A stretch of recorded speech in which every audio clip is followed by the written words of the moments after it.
And we are live.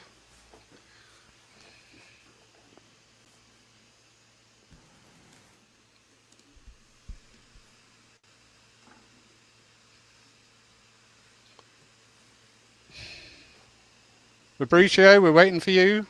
Okay, so good evening, everybody. So, a warm welcome to those who are joining us by Facebook for tonight's talk by Dr. Dan Assis on Spiritism for Time of Crisis. I am Fabrício Assunção, coordinator of the Spiritist Society of Bournemouth, and I'm very pleased that the Society is co hosting this event with the Poole Christian Spiritualist Church.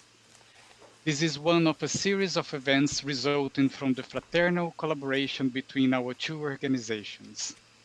Our warm thank you go to Lawrence Saville and his colleagues at the church in Poole. I give a big thank you to Dr. Dan Assis for the talk he's to give us this evening. The subject of crisis is, of course, highly topical at this time of pandemic. Many of you will also know that Dr. Dan's talks are always educational and inspiring. His message is about love and hope.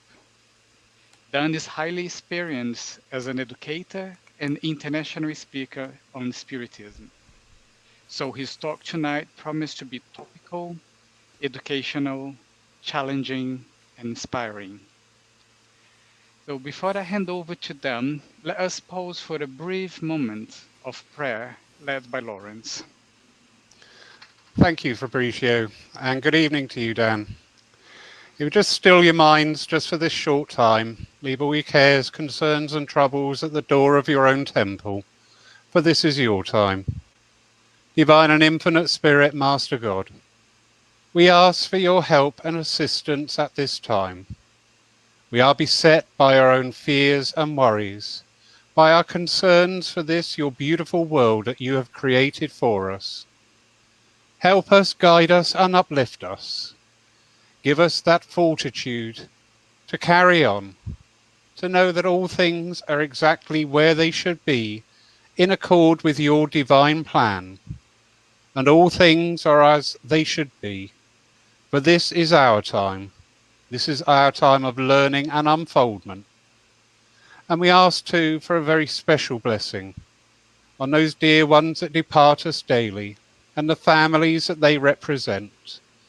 May they be free and released from pain and enjoy the life of spirit once more. And thoughts too to all those carers, medicals, nurses, doctors, anybody engaged in the art of healing, no matter what form it conveys itself to us. May they be guided, uplifted, and held so at this time. Amen. Amen. Thank you, Lawrence. So, ladies and gentlemen, I now hand it over to Dr. Dan Assis for his talk on the Spiritism for Times of Christ. Good evening, Dan. Good evening, everyone. It is a pleasure to see you here, to be virtually present, even at a distance, speaking here all the way from California. And no doubt, I am very grateful to make new friends and get to know you and Lawrence as well. Thank you for having me. It is a pleasure to be able to strengthen these bands of the spiritual realm, so to speak, by being together even when we are physically distant. These, no doubt, are very different times. They are very difficult times for many of us. I think that we can all agree that only 10 to 12 weeks ago, we may not have ever imagined how we would be living today. We may not have guessed or predicted that the world would be in such an upheaval as it is now. Things have certainly changed, haven't they? And I think that it's also fair to say that this pandemic that we are going through, this coronavirus problem, this COVID-19 threat that we're all facing, it's something that has touched pretty much every corner of the globe. It is hard to find these days somebody who has not somehow been affected by this new reality that basically has sent the world into a screeching halt, almost as if to put us in a spiritual timeout of sorts, to have us reevaluate our lives. But in the process of all this, I am always cognizant of the fact that there is a lot of fear, there is a lot of anger, there is a lot of frustration, there is a lot of different feelings that are bubbling up, and has really put us in this moment of crisis. And when these moments take place, when we find ourselves in these tough spots, sometimes it's hard for us to really have a sense of of what's really happening, and to zoom out and to have perspective and to go back to those things that we have been learning over time. And so today I hope that we can spend a couple of minutes just reflecting about this moment of crisis, what a crisis is from a spiritual perspective, and have also the chance to take a step back to reevaluate our role in this whole process. Through it, I hope that we also find some solace in recovering some of that knowledge and that intuitive feeling that we might already experience in our lives, to know that there is a greater force at play, and as Lawrence so aptly described in his opening prayer, that everything is under control.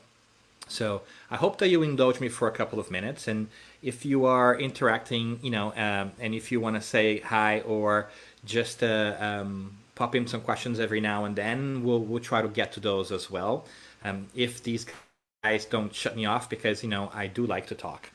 So you guys out there, please put me on a leash. Make sure that I am not running out of your time. But I'm extremely grateful to be here, because I often say before we begin, there are two great joys that spirituality in general has, and Spiritism in particular, have brought to my life. One of them is this amazing knowledge that life goes on that has transformed my personal experience. But the second gift that I didn't really expect is the incredible and amazing people that I have met along the way, and the friends that we get to make throughout the world that have really become near and dear to our hearts, such as our friend Fabricio, and all you guys listening out there. So truly a blessing to be here. Thank you for taking the time to be with us and to connect. I'm really excited to be here. I see folks from Miami. I see different people, Nikki, Ashley. Evening, everyone. All right, so let's talk a little bit about Spiritism in times of crisis, right? So I have a little visual here that I want to show with you guys, for you guys. Let's see if the gods of the computer world are going to help us. So look at this. What is this? When you see this, what do you see? Chime in there if you have any idea, but it seems like a bunch of disjointed pieces of paint, blots, colors. It seems chaotic. It seems disorderly. Seems haphazardly. It seems like it was just something that we can't make heads or tail about. And I wonder if sometimes that's how we feel in the world, when we just have all these different things happening to us, and we have the sense that things are just randomly taking place, that they're just put there out of luck, out of randomness again. But once we have a chance to think about things a little bit more, I want to share a different perspective with you. Let's see here if our things kind of work together to us. Look at this instead. This is a picture, and that which we were just looking at is nothing but a small piece of that picture, right? And this picture is also, it's actually, my presentation is kind of going crazy here today. The gods of the technological world are not our friends in the moment. But that little swat of color that you see on top is but a little piece of one of the dresses of these ladies in this picture. And this picture is called Sunday on La Grande Jetée, and it's by George Pierre Braque, and it's from 1884. And why do I bring this to us today as we talk about spirituality? Hang in there. I'm hoping that the bird walk will make sense and we'll come back to what we mean. Um, so, if we look closely to that picture that we were talking about, if we just are really, really close to the canvas, then we don't get to see the big picture.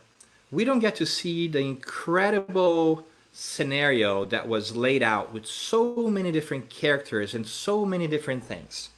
If we are really close to the picture, all we see are those blots of paint, and in themselves, they might have a beauty to them. If you look at it abstractly, if you really take the time to know, but it is only sometimes when we take a step back that we can really see the picture as a whole. So I wonder if in these times of crisis, in these moments of difficulty that we go through where we are struggling with fear, with anger, with anxiety, with uncertainty, if we shouldn't do the same thing, if we couldn't use some of that knowledge that we already have to truly zoom out and see the picture anew. So what we hope to do is to tap into that knowledge and understand why things are happening this way so we can better align our expectations and then change our behavior and our perception and attitude towards the world. So come here with me for a second. All right, let's take another aside and talk really quickly about how thoughts affect our emotions and our bodies. Let's shift gears from art to science a little bit. I know that I'm asking you to do a lot today, but going different places. But trust me, hopefully this will make sense. And if it doesn't, you were exposed to different things. But so thoughts and emotions. Thoughts and emotions are deeply connected. And that which we think affects our physical body. And our response in our physical bodies also impact the way we can think and see the world. So imagine this for a second. Imagine that you are going to walk in the woods and you are taking a lovely stroll and a hike in a beautiful day in a park near you, and all of a sudden you see a tiger in the woods. Oh, wait, not that tiger in the woods. That's not the tiger I mean. I mean this kind of tiger. Imagine for a second that you see that tiger in the woods, and all of a sudden you realize that there's a problem. And this tiger is right in front of you, and you know that is a threat to your well-being. So what does your body do? Your body starts to manufacture these hormones, and some of them that impact us in moments of stress are cortisol and norepinephrine. And tough words for my small brain to say. And what these hormones do is they make you focus on the threat at hand so that you can have that tunnel vision that allows you to focus on what's really important because your existence is at stake. And they give you extra energy in your body so that if you need to run from that tiger, you can. But in exchange for that, everything that's around you stops being in focus. When you're really faced with a tiger, you're not taking the moment to look at the flowers that are right beside you. You're not really taking a moment to reflect onto, what beautiful day and what a lovely stroll you were having. You are stuck in that moment of decision, in the moment of crisis that, as Melissa is saying so aptly, that flight, fight, or freeze. And in that moment, we have three choices. Sometimes we call it flight or fight, but it's really three. Flight, fight, and freeze. We can either stay where we are, like deers caught in the headlight. We can run away, or we can decide to fight this, figure this out. And by fighting, we mean figure this out. And so we can do this because once we tackle that moment of crisis and we feel the joy of figuring things out, something else happens. We are also the victim, so to say, of a different kind of hormone, a different kind of response, that happiness, which is really guided by serotonin and dopamine. Right? These hormones get produced in our brains that change the way we look at the world. And research into neurology in general tell us that once we are in a happy place of mind, when those hormones are really the ones who are flooding your brain, we are able to see more possibilities. We are able to see the world in a broader perspective because we are no longer feeling threatened by the situation at hand. So anytime that we are under stress, we are narrowing our perception of the world and of ourselves.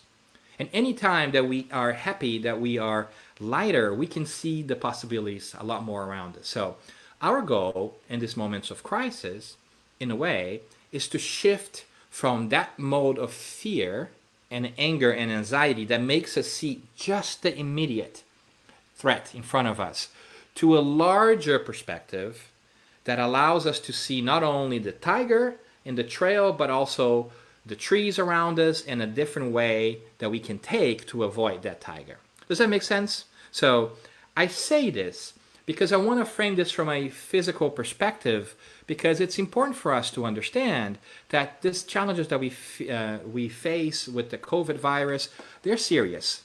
We're not saying that they're not serious. We're not saying that we shouldn't be prudent. We're not saying that we shouldn't wash our hands and take care of ourselves.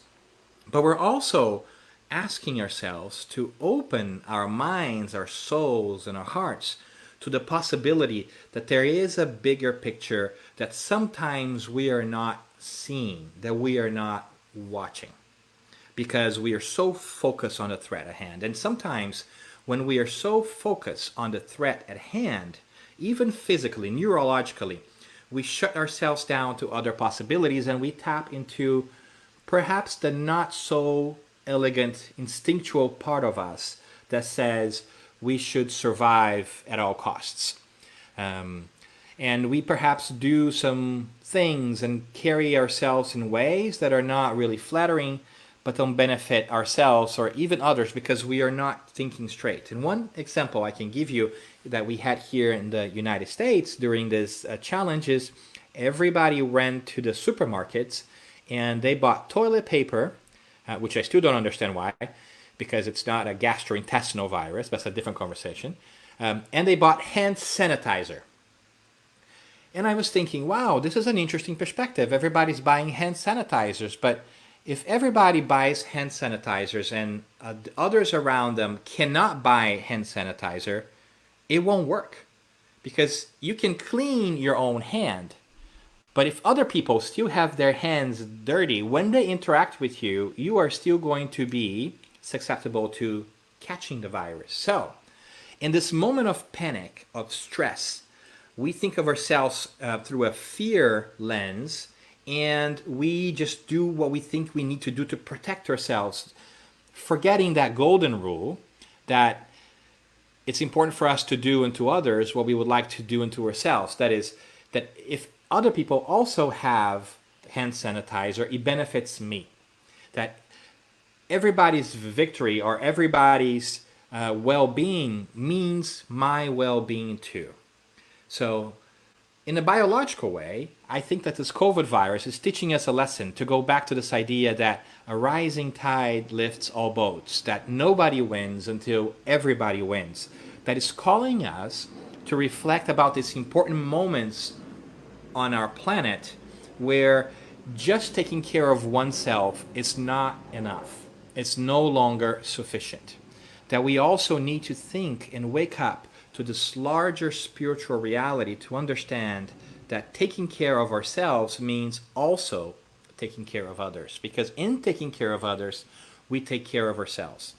And from a strictly selfish perspective, when we are taking care of others and others are taking care of us, there's actually more others than us. So it makes sense, mathematically speaking, that it would benefit us to take care of others because there's more of them watching out for us. So even in a selfish way, you want to have more people taking care of yourself than just yourself.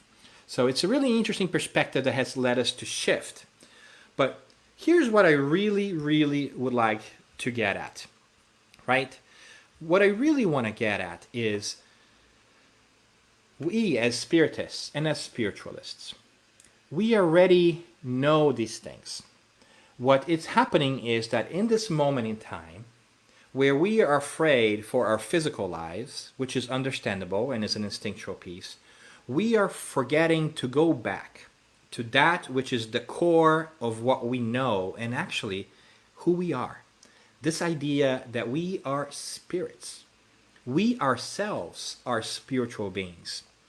We are not physical bodies that have a spirit. We are a spirit that is now inside, being clothed by a physical body. And that's a fundamental difference, but it's an awareness that I feel like we are being called to reflect on. Because when we are connected to the spiritual realm as we are, when we have had the chance to understand that there is a constant connection with the spiritual world, we have so many chances and so many possibilities and opportunities to be reminded on a daily or weekly basis that there is something more than the physical body. Here in our activities, we talk and connect with the spirits on a daily and a weekly basis. And so, why is it that we are forgetting that part? Why is it that we are forgetting that even if what is the worst thing that we can possibly conceive of when it comes to the coronavirus, and the worst possible scenario that we can think of is that we may lose our own lives, our own physical lives. And that would be, no doubt, very hard for many of us. But it is not the end of things, because we know out of experience that life goes on. And why do we know that? Because we talk to the spirits. We receive their messages. We hear their calling. We feel them at times. And they remind us every single day that we are more than meets the eye. So, as we are faced with this crisis, we want to go back to this key idea, especially us in the spiritualist realm or community who have a chance to interact with spirit on a daily basis. When we do that, when we zoom out, take that step back from watching that picture on our screen or perhaps even at a museum, when we take the step back to see the bigger picture, we need to remind ourselves that there is a purpose to this, that even if our physical body perishes, we will live on, and so will anyone who we know and love. Because after all, we don't stop loving those who have departed the physical realm, do we? So why do we think or forget that they will not love us once they are departed? The bonds of love transcend the physical realm. So we do well to remember this in these moments. We do well to go back to our basics. And what are our basics? What are the things that the spirits keep telling us over and over to time? First and foremost, that there is a God, that there is a supreme creator, that there is a source of all things in the universe. You might call it God, you might call it One, you might call it the Tao, you might call it the guiding, organizing, designing principle of the universe. The name is not as important, although I know that sometimes we have trouble with terms because we have had bad experiences with them. I even jokingly play sometimes saying that, God could also be the grand old dude. Whatever it is, there is a guiding, organizing, designing force to the universe that oversees everything. The painter that has painted a beautiful picture that we only see swatches of. And once we understand that, and once we go back to our idea of God, which is the creator of all things, source of supreme intelligence, of kindness and love, we know that we will never be faced with a challenge beyond our ability to meet it. Because if God gave us a problem that we could not solve, that would be a unkind and unloving God, and by definition would not be God. So every problem, when we zoom out from our physical frame and think about our spiritual selves, is really a compliment. It is a spiritual compliment. It is God in the universe saying, I am going to give you something that will help you grow, and you will be better for it. It is hard to understand that as we are going through the moment of crisis. because we don't see the big picture. We're only seeing the little dots.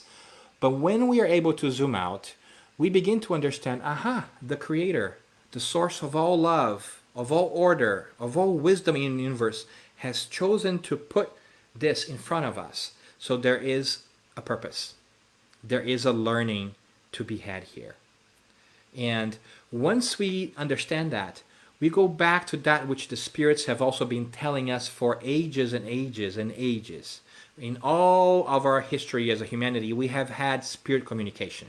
We might not have called it mediumship because that's a term coined by Allan Kardec in the 1850s, but there were different names. We had prophets, we had shamans, we had pythons, we had different names for oracles. Throughout our history, we have had a chance to be exposed to this revelation from the spiritual realm, from the spirits who are nothing more than us after we shed our physical body, or as Shakespeare would say, shed this mortal coil, right? And are in our true sense of self over there. They are calling us and telling us to awaken and remind ourselves to that which we are. And that which we are is a spirit in constant evolution. And that is the second concept that I wish we could maintain here in our minds, is that everything that we are is in constant evolution. Everything that we see is in constant evolution. The spirits tell us. Which means that who we are today is the result of everything that we have ever done before. And so we're always evolving. We're always growing spiritually, intellectually, emotionally, and so forth. In this process of evolution, we are becoming better. So these challenges, these compliments sort in a roundabout way that are thrown towards us, they are geared to make us grow and learn. Because if we are left to our own devices at times, we wouldn't grow. We would sit and just watch Netflix all day long. We sometimes need a little bit of a prod. We need a little bit of a push because we are not making progress fast enough. And God, all loving as God is, has to sometimes push us forward collectively because we have settled in our own ways and we have forgotten a little bit of our essence, of a spiritual essence of constant evolution. And so these moments are not moments of punishment. The word crisis itself has come to mean for us in the nowadays as it's like a moment that is difficult, that is challenging. But the origin of the world in Greek really is decision. This is a moment of decision, a moment of for us to decide how is it that we are going to reframe our experiences. Now we are very fortunate in the spiritual side of things, because we have had exactly what we were talking about before. We have had the blessing of understanding and practicing mediumship. We are very, very, very blessed, and we should take a step back to consider that. See, all religious thinkings, philosophies, or of organizations or processes, or what have you, have always pointed to the idea that there is an afterlife. All religions promise you that there is an afterlife, but all of them knock at the door of eternity, but they don't open it that clearly. They don't tell you what it looks like. But Spiritism and spirituality and spiritualism as a whole, in this context of mediumship, shows us how life looks like on the other side. It gives us, from an empirical and a practical perspective, an insight in what it is to cross the boundary of the living to the so-called dead.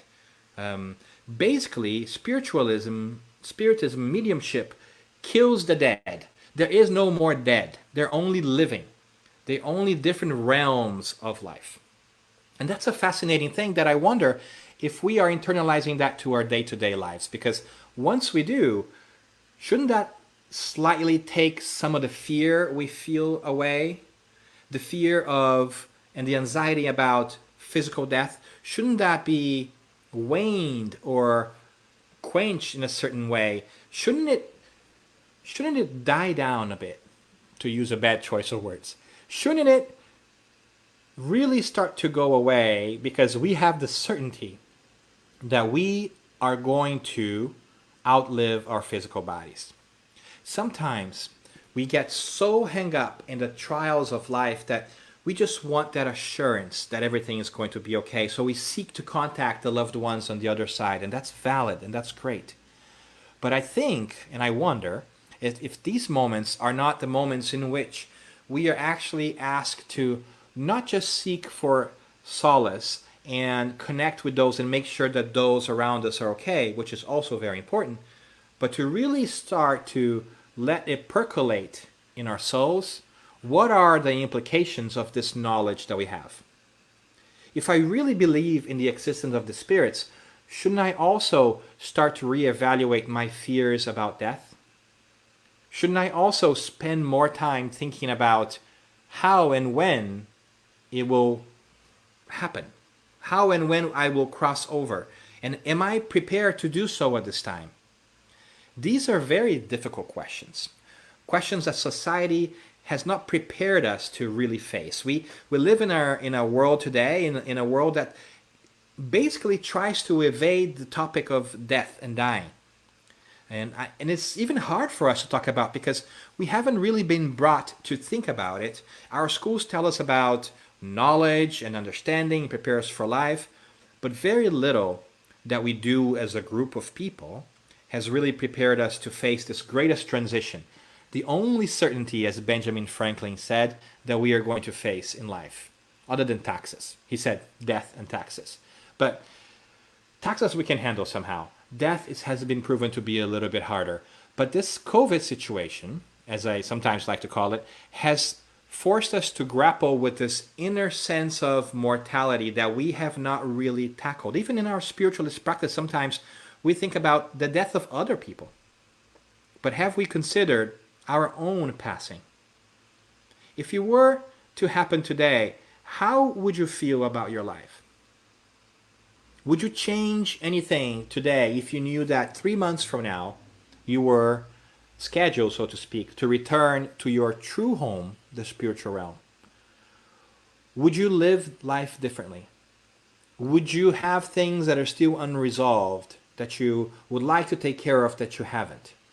And if the question is yes, then the question that follows is a really hard one too, is, so why are we not doing those things? Why is it that we are not thinking with our spiritual selves? Why are we only up close to the canvas and not taking this time to zoom out? I mean, I was thinking about it the other day and I reached the conclusion of something that kind of jolted me. It's quite possible that most of us in a society will spend more time in our entire lives, throughout our lives, brushing our teeth than thinking of ourselves as spiritual beings.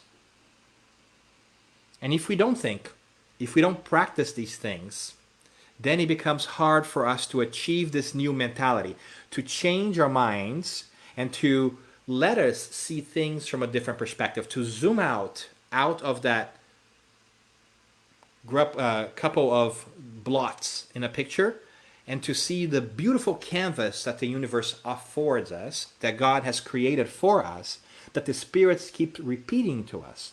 So I say that because I really want to make the transition from spirituality and spiritism as something that you do on a day and on a certain place to a lens through which you see the world.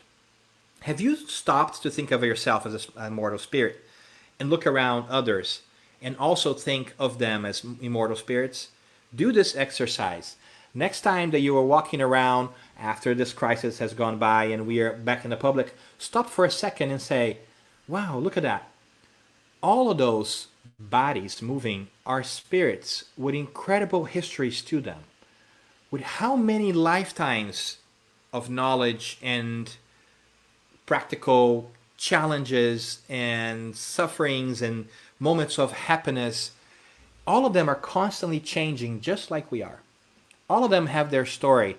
And as we begin to see a world that's more dynamic, that's shifting, that sees people not just at the physical body that they're in right now, but as the result of all these things, something really great starts to happen. We start to feel more tolerant and more indulgent of others. we start to be more tolerant with ourselves too, because if it means that we are the process of many different lifetimes behind us, it also means that we are going to continue to evolve towards God and wisdom and light and love and the many more lives that we're going to have to come. So why is it that we're only focused on the negative? Why is it that we only focus on that which we cannot let go of? Why can't we really care about that which is coming forward? Can we go back to the idea of looking forward and not just looking down to our feet? Can we really return to the core of everything that we are really talking about in our daily experiences, in our weekly sermons, on our thinking in general? Can we go back to that which is the core of things? And the core of things for us, Spiritists, is the Spirit, right? You cannot have Spiritism without Spirit. We cannot truly come into this idea of mental and eventually physical liberation without fully internalizing that spiritual essence. So the question of the hour, I feel like, is this idea that we need to make this mental shift. Because once we do, once we begin to see ourselves as spirits who are temporarily on this earth for different purposes, and those purposes are to grow and learn, we begin to see life different, and fear begins to die down a little bit. And we are able to focus on that what matters, not only on the tiger in front of us, but in the beauty that is around us. We can see fear and anger and hatred, but we can also see the beauty of the human heart that has been ever more apparent during moments of crisis, of choice. Which side are we going to choose to listen to? That fear in us or the joy and compassion in us? I see people offering to drive other people places or get groceries and food for them. I see people connecting with people that they haven't connected in a very long time, saying, you know what, this is very important for me to have some time with you. I see people being kind to each other and really rethinking and reaching the conclusion that maybe their lives were overly busy with things that didn't matter as much. But now we can see it because we are forced to go into this spiritual timeout and reevaluate things. And I wonder if it's going to be a missed opportunity for all of us if after this pandemic is done, because we will conquer it. Science and knowledge and love will prevail. It always does, because God is there. When all of this is done, do we really want to go back to the way it was before? If we do, then we might forget the purpose of all these trials, of all these tribulations, which is to get us to move forward. There is no going back, people.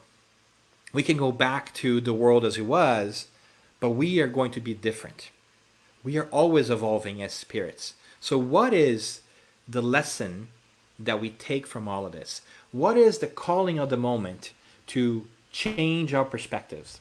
I am often reminded of our older brother, the Christ, Jesus, who has come to show us the way and teach us a fundamental lesson that we sometimes forget.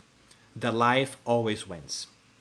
We often hold Jesus in the cross with our minds. We often see him suffering. The images that we have built for ourselves for many lifetimes, perhaps, is this idea of a bleeding body on a cross. But is it really the message that has been echoed through the times? Is it really the core of his message? It has taken me a while to understand for myself that the core of his message is that he has won over life, that he has come back from the so-called dead to show us that all of us can do these things, that all of us will win over life in different ways.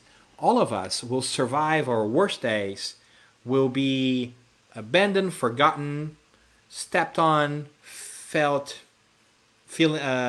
feel somewhat forlorn, but all of this will pass, and we are going to continue to live. We are going to continue to grow. And if that's the case, then why don't we look at that perspective of our older brother, our older spiritual brother, who continues to call us forward to this new reality of the Spirit? How is it that we can shift our minds to do what sometimes the Apostle Paul called to be in the world without being of the world. How can we change our perspectives and bring the spirit communications that we see, witness, experience on a weekly basis here and elsewhere into our daily lives and say, I am no longer just satisfied with knowing that spirituality is there, but I also want to bring that into this world. I want to make that the reality for everything else. Because one great awareness that has come to me too when I was reading this wonderful book that we have as a foundation for Spiritism called the Spirits Book, is that there perhaps is there's a twofold perspective to things. In it, there's a wonderful question that Kardec asks the enlightened spirits. It's question 132 because it stuck with me. It says, basically, what is the purpose of life? Why are we reincarnating in this planet?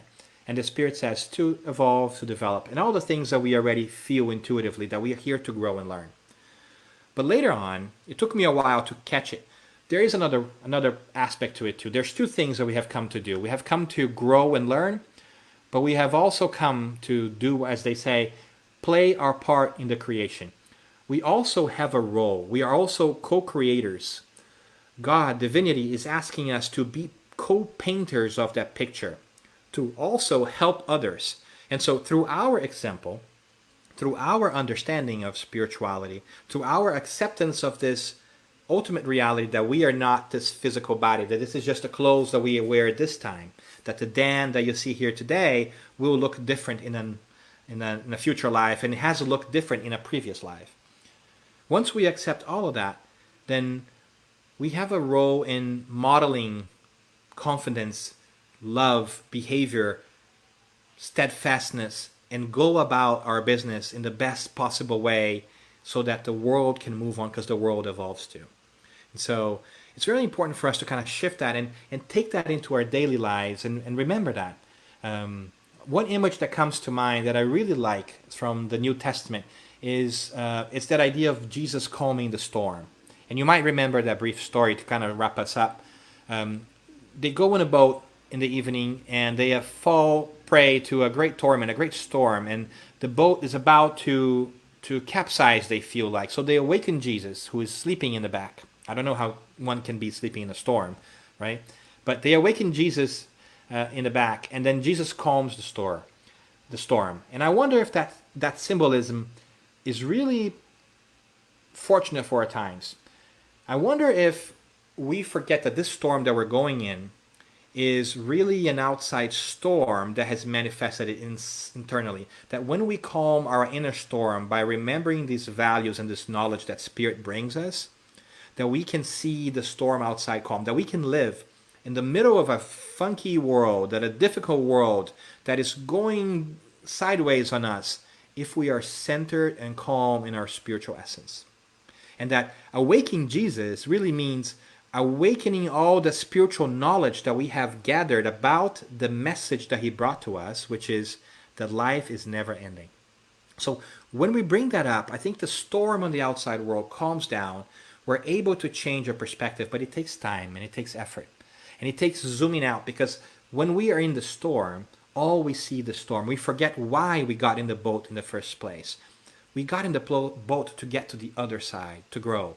And so I hope that in these moments of crisis, we are also going to be able to pivot our mental perspective from seeing crisis as challenges that threaten our physical life and livelihood to opportunities to grow that really empower our spirits, the spirit part of creation, to move forward and to get to the other side, to get to a more beautiful world where everybody will help each other. What a lovely and wonderful scenario it will be when we get to a society that it's more caring, more loving, more open about what truly matters.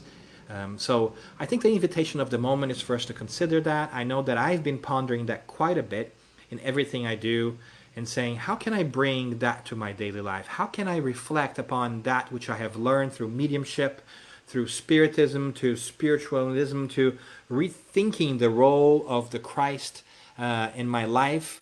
How can we change all of that to focus on the future ahead and not get stuck in this moment that doesn't let us see the big picture. So my wish for you is that in your journeys, you may also constantly be able to zoom out, take the step back, and consider that everything that you're facing right now is just a moment in your existence, and that you're going to conquer it because you have conquered all your bad days. You have a 100% success rate in overcoming your challenges from the past. You are here today, and everything that you have ever done in this life and lives before have prepared you to face this and overcome and succeed in this difficult moment. You were literally born for this. You were trained for this. And the spirits on the other side support you and love you and continue to inspire you. And you are never alone because you're a child of God. God would never leave us alone. So from my heart to your heart, please remember to tap into that joy. Remember to go back to that which you learned. The life is never ending. And it may not take all our troubles away, but it will help them be smaller or feel smaller. And that will bring us a lot of comfort. So thank you for your time. I don't know if we have time for questions or interactions, but I want to thank our friends from the Spiritualist Church. I also want to thank my friend Fabricio, who was great to see on screen there for a little bit as well. I am so happy that we have a chance to remind each other of our true essence, that we have a chance to remind ourselves who we truly are, and this is just a moment in time. So let's think with our spiritual brains and avoid the tiger in front of us and really conquer the moment and move forward to the next challenge, because there will be more. Dan, wow, absolutely wonderful. Thank you. Sat there totally transfixed. I will never forget Tiger Woods, not to be afraid of him. Absolutely brilliant. Fabricio, over to you. You need to unmute your mic, my friend. Okay, so Dan, we have some message here that I would like to read to you and a few questions as well, please. So I have got one here from Nikki that say, lovely, lovely man, you make so much sense and giving food for thought. Thank you so much. Well, can you tell that to my wife? That would be great. If you can tell her that I make sense, it would make my life a lot better during this quarantine time. So I really appreciate that. But thank you for your kind words. It's really great to be with you guys here today. $10 and we'll do it. Put it in my tab. Okay. Another question is from Jamie. He says, Dan, in my experience, most people fear the process of death rather than death itself. So how do you think we can overcome this fear? Hi, Jamie. I think very similarly as well. I also think that I've pondered over this, and I think that I'm not afraid of death. What I am afraid of is dying. I think there's a difference, right? I am afraid of suffering, of being in pain, but I'm not afraid of death because I have been so fortunate to come across Spiritism and Spiritualism and see what it looks like and talk to the spirits on the other side. So once you know that, it brings me some comfort and joy in knowing that I have a good idea of what the other side looks like.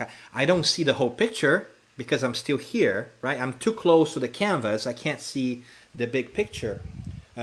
But it brings joy into my heart. Now, at the same time, I also have to unlearn all this fear and joy and anxiety that I have had not only from this life, but from other previous lives, right? We bring with us those habits. So it's not natural that we fear death. What helps me is to do this, is to step back from the canvas and to constantly remind, because the learning is repetition, right?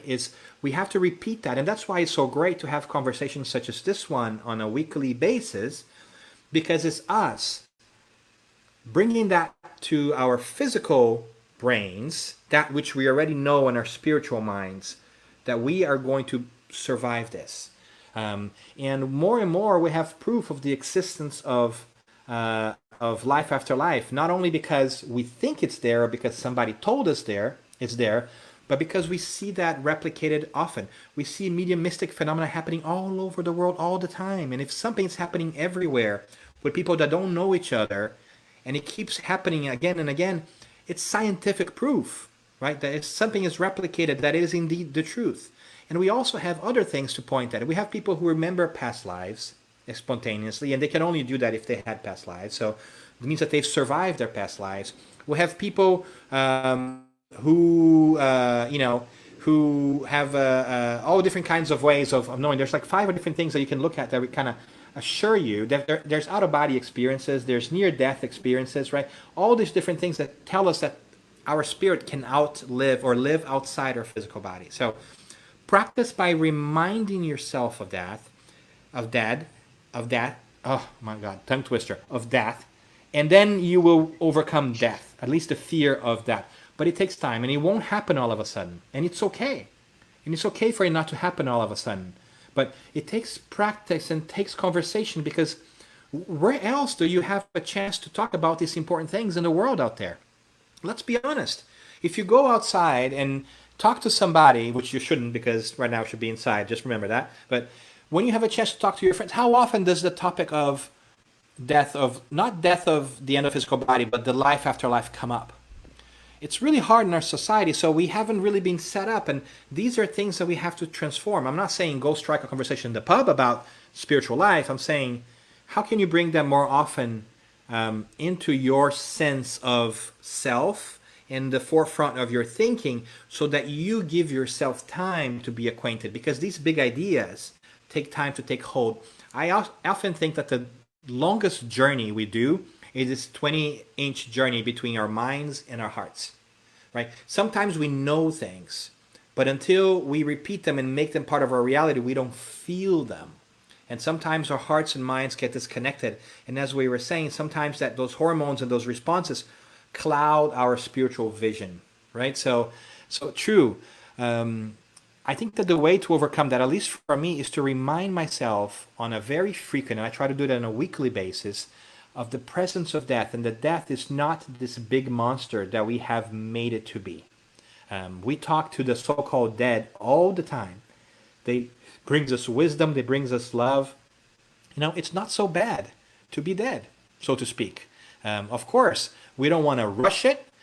We have a role to play here, but contact with spirituality and learning and reading and asking questions and talking to people and sharing impressions and thinking of yourself as a spiritual being might go a long way in calming that fear that we bring with us, which is part of our instinct, right? That those hormones, to prevent ourselves from simply dying and not having a chance to experience all these things. So all that instinct has served us well for the past. Now in this new era, the era of the spirit, we need to learn to be proactive over reactive. We need to learn how to tone down our instincts of self-preservation in favor of our actions of spiritual development. I think that helps me. That's kind of what I do. I think people might have different perspectives, but remembering that we're spirits and doing constantly, I think, is the way to go for me. Thank you, Dan. Do we have time for one more question, or are we? We have all the time. I can just leave this running and go to bed. Absolutely fine. And you two can carry on. Not a problem. Take as long. We're all locked indoors. We're not going to go anywhere. All right. Okay. So, Lawrence, there is a question from Susan. It's quite a long question, and I actually cannot read the whole question on my screen. Can you read it out for us, please? I can do better. Oh, here you go. It automatically popped up on our screens. Look at that.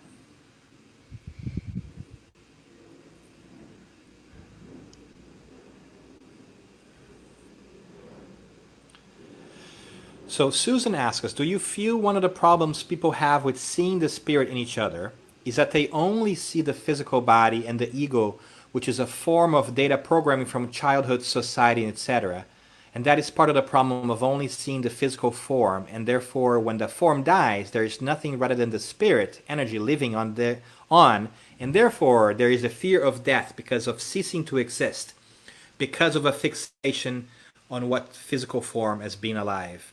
Yes, Susan, I wholeheartedly agree with you. I think that we have paid so much attention and been told that we should only listen to that which our eyes can see or our fingers can touch, this empirical perspective to things, that has also served us well, right? That we have trouble to seeing that which is invisible to the eye. And as the Little Prince says, right, what is important is invisible to the eye. And so, and sometimes that belief of just seeing and touching the physical and only believing that is held to be a scientific one. Oh no, I have a scientific mindset. I can only believe in that which I hold. But the truth is, science has been showing us that is not the case. Follow here with me on this thinking process. We have, with time, developed our scientific sense to understand that there's invisible forces that act upon us.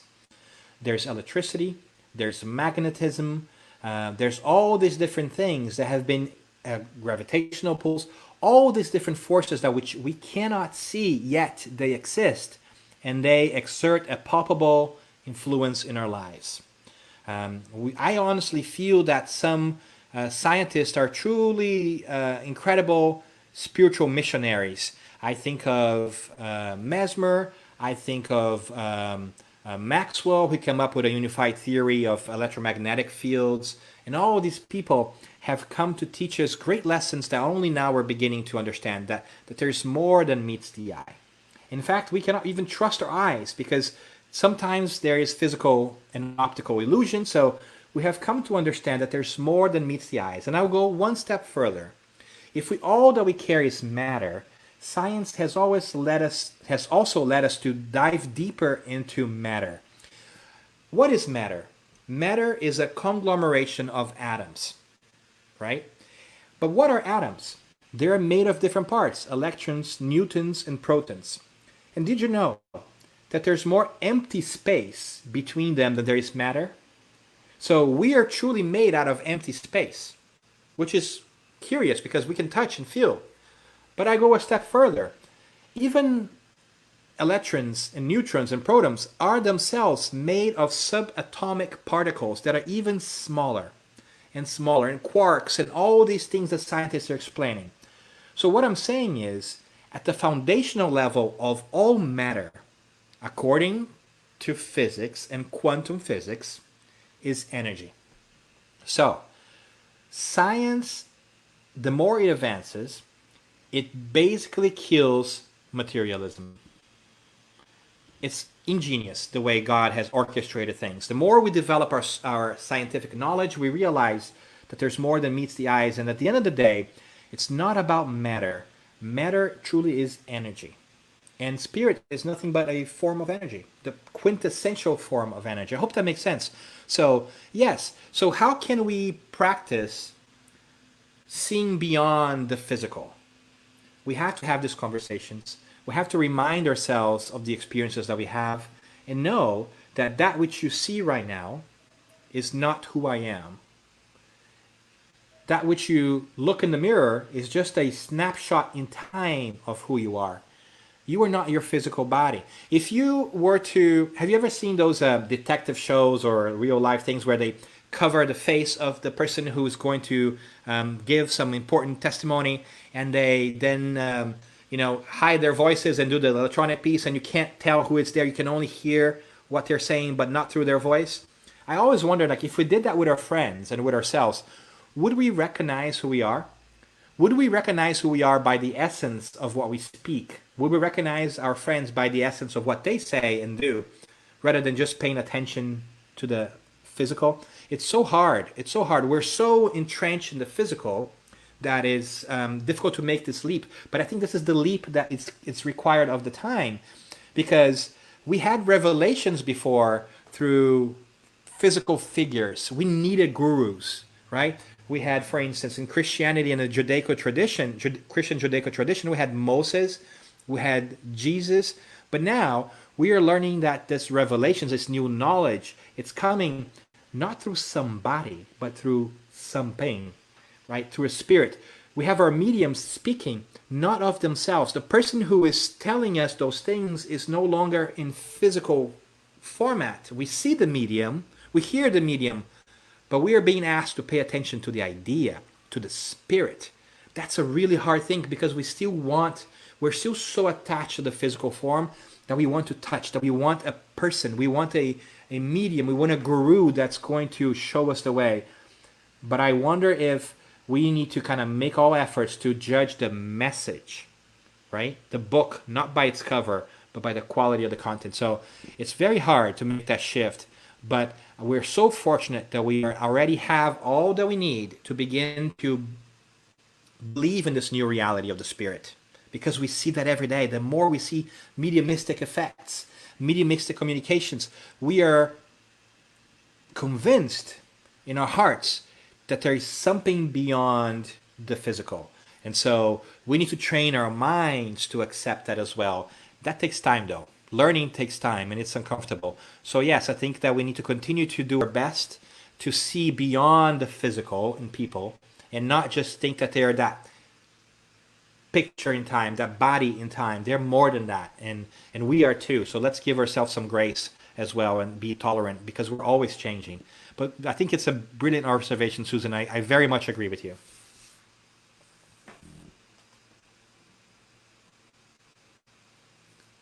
Another question there for Luciana. Hi, Luciana. I was reading the book Genesis from Kardec, and on chapter 18, he anticipated what is happening now. Could you talk about it, please?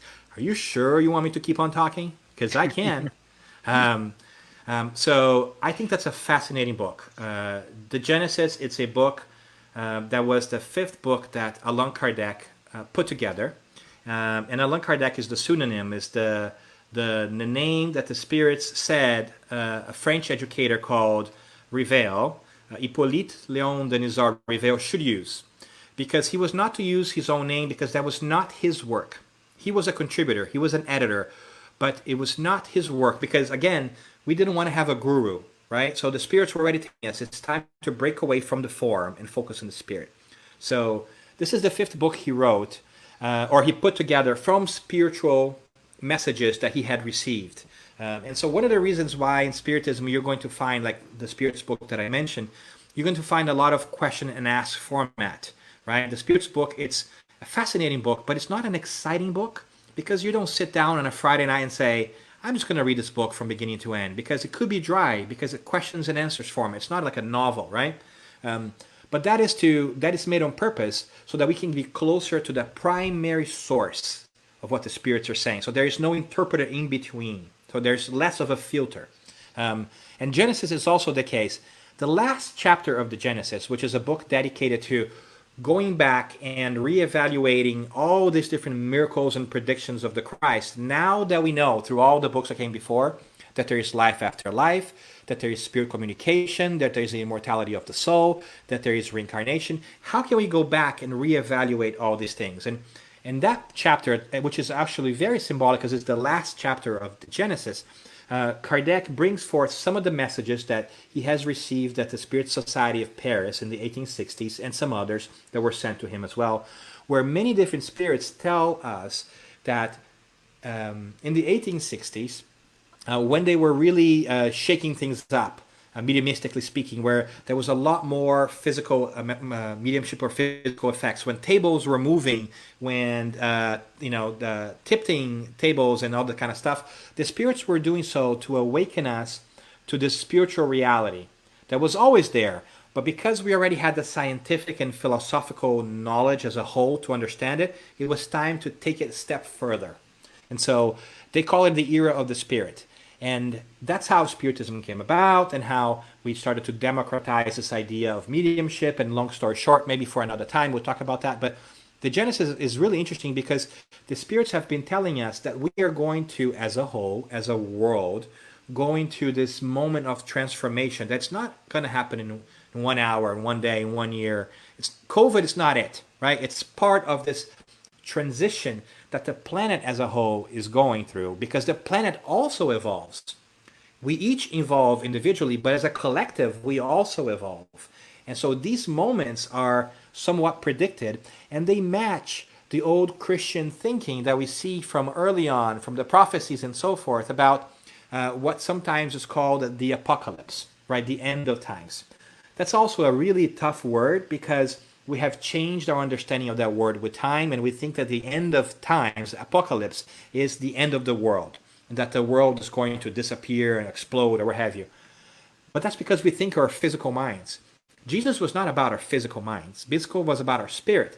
So we need to understand that spiritually.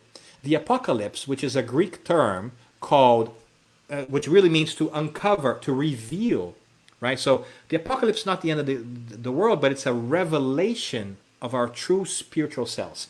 So I do believe that in the past 150 years, and maybe for another 100 or so, we are going to continue as a society in this process of revealing what really matters, our spiritual essence. So the world is going to end, yes, but not physically.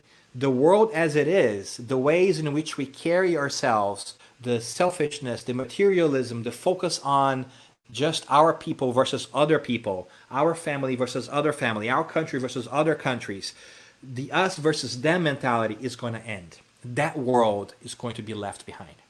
What's going to happen is together, we are going to craft this new world through our own efforts, because we need to do that. We need to realize what we find in the Lord's Prayer, right? Bringing that heaven into earth, right?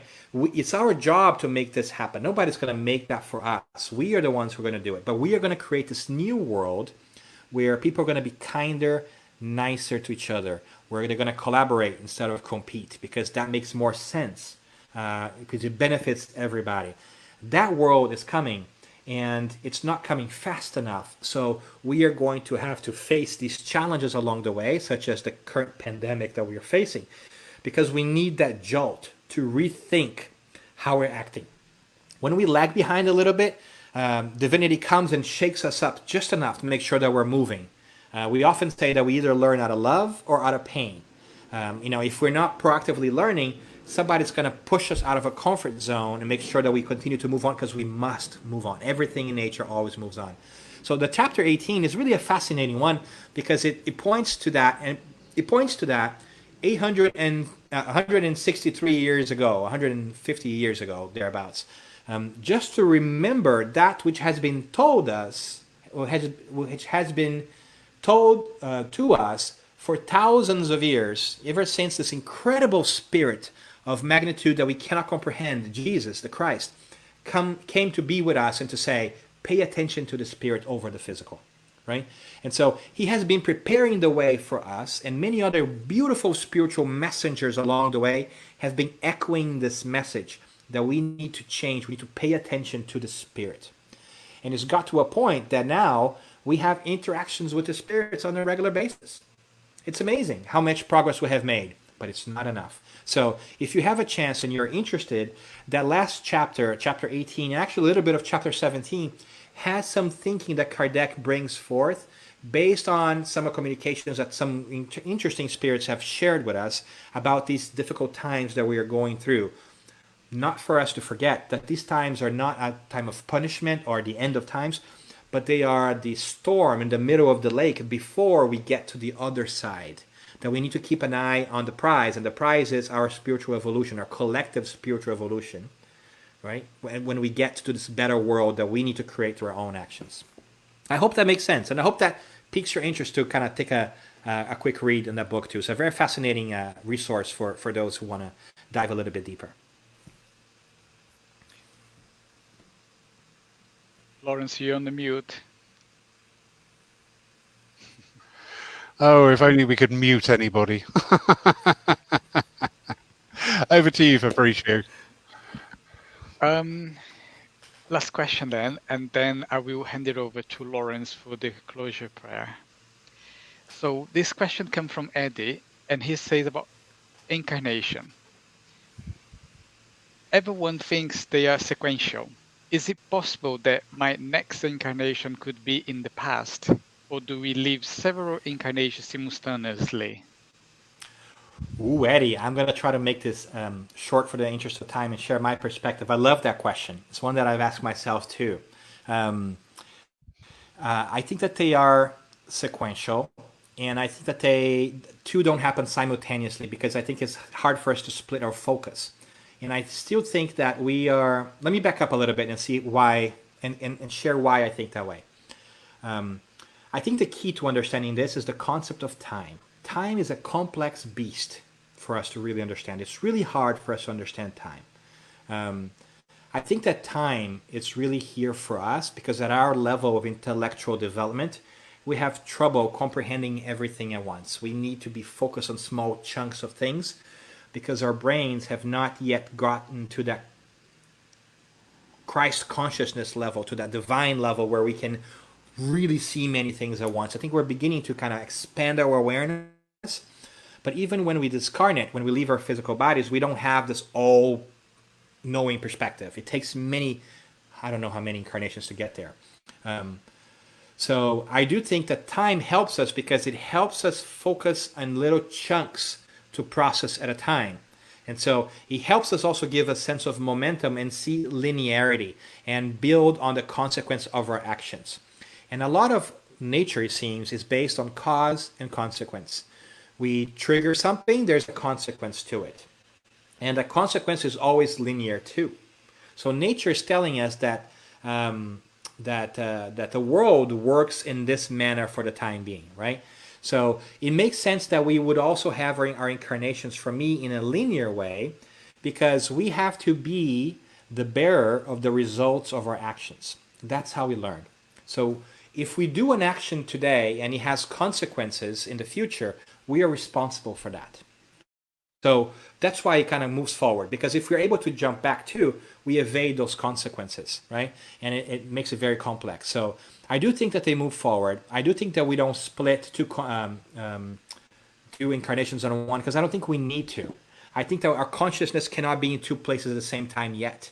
So I think that for the time being, in our time of evolution, we are one incarnation and we are moving forward. Now, all of that to say, this is where I think it blows my mind a little bit, is that's our reality because we live within time, because our consciousness is still very limited. We're still teenagers, spiritually speaking. We think we're all that, but we're just moving out of our teenage years in terms of awareness here on the planet.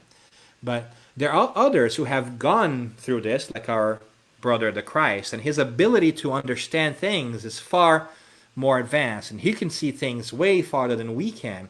That's why he was able to predict thousands of years ago what would happen today. And if we take a step further and we go to the source of all things, God, we also have to understand that for God to be God, God created everything else. So God also created time. That means that God is not subject to time, which means God is outside of time. So I hope this makes sense, but the way I see it, God sees everything at once because God's not constrained by time. But we are. So that's why God can know our entire path, even though we have made a choice to take that path. We're still taking the choice. It's not preordained. But God, because God's outside of time, has seen our choice. It's sort of like God standing at the top of a mountain and see some hikers climbing from the bottom of the mountain up. You can already see where they're going based on how they're pointing. So time is a very complex issue, and I love dabbling in that and kind of twisting my brain. But I do think that our incarnatory process is one where we're always moving forward, because that's also what nature seems to tell us, that how advancement goes, right? So that's how I see it based on my understanding of what the spirits have shared with us, not only in the spirits codification, but also in other conversations in general. So, and I'm glad too, because I think I have a lot to work on one incarnation at a time. That seems to be really hard for me to handle this life at a time. Handling two at a time will be very, very complex. Thank you, Dan. Dan was supposed to be with us here in London for our third British Spiritist Congress, but because of the current situation, the Congress has been postponed, but Dan is going to come to London next year. So this is the dates for you to take note. The third British Spiritist Congress is going to be on the 15th and 16th of May, 2021. And Dan is going to be one of our speakers. So if you want to hear a little bit more about Dan, come along to our Congress next year. Lawrence, shall I hand it over to you for the closure prayer? Thank you, Fabricio, and thank you, Dan. Absolutely wonderful evening, sir. A lot of very, very good positive comments there and interesting questions. So thank you. And thank you to Fabricio. So if we just still our minds for this time, again setting aside our worries, cares, and concerns, for all is well. Divine and infinite Spirit God, we thank you for this time, for this presence, for this experience, this learning curve on which we are all embarking. We know that we are blessed, looked after, and guided by the highest and the best at all times. Help us to walk carefully and to always dwell within the positive energies, to send out love and compassion. And where there is enmity, help us to lay that to one side and live forever in your shining light and glory. Amen.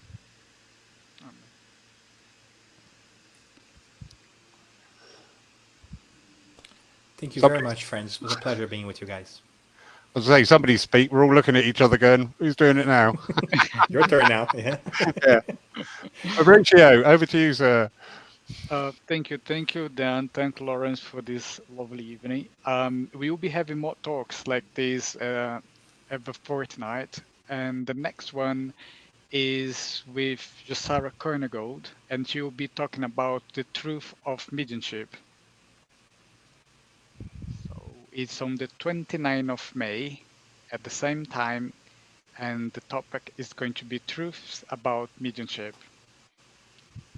Okay, so I will say good night to you all. Thank you. Thank you. Thank you, Fabricio. Thank you, Dan. Thank you all for watching, whether you're watching live tonight or on the catch-up. God bless you all. And we will see each other on the Paul Church page tomorrow night, 7 o'clock. Fabricio's page got their own time frame. The lovely Dan, it is now, coming up to 5 o'clock over there? Oh, it's 1 p.m. for me. One in the afternoon. Well, oh, you're right over the other side, of course. Yeah. Yes. Oh, right.